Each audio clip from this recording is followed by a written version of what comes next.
អ្នកធ្លាប់ឆ្ងល់ទេថាតើហេតុអ្វីបានជាចំណុចខ្មៅទាំងអស់នេះត្រូវបានគេបង្កើតឡើងនៅខណៈពេលដែលសំខាន់បំផុតនោះចំណុចខ្មៅទាំងអស់នេះប្រហែលជាអាចជួយជីវិតរបស់អ្នកមនុស្សជាច្រើនតែងតែយល់ថាចំណុចខ្មៅទាំងអស់នេះគឺជាភាពចៃដន្យនៃការរចនាម៉ូដមួយដែលអ្នករចនាម៉ូដគាត់បានធ្វើឡើងប៉ុន្តែប្រសិនបើគ្មានចំណុចខ្មៅទាំងអស់នោះកញ្ចក់ឡានរបស់អ្នកប្រហែលជាអាចហោះចេញពីឡាននៅក្នុងខណៈល្បឿនណាមួយហើយឆក់យកជីវិតអ្នកបើកបរនៅក្នុងខណៈនោះហើយវាមិនមែនជាឈុតឆាកនៅក្នុងភាពយន្តនោះទេវាជារឿងពិតដែលកើតឡើងនៅក្នុងប្រវត្តិសាស្ត្រនៃរថយន្តនៅពីក្រោយក្នុងចំណុចខ្មៅទាំងអស់នោះមានប្រវត្តិនៃការខិតខំប្រឹងប្រែងរបស់វិស្វករជាង70ឆ្នាំ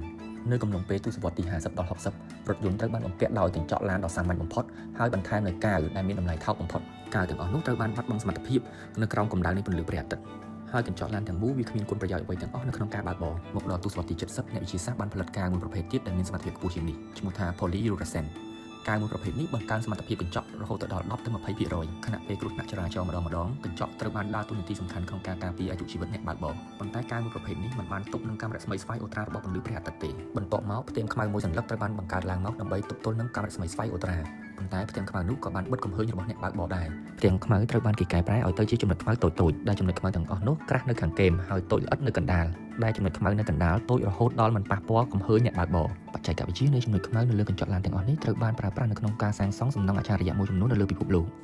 ដូចជាសំណង់អច្ឆរិយៈរបស់ក្រុមហ៊ុន Apple និងសំណង់អគារយៈនៅកណ្ដាលទីក្រុងឡុង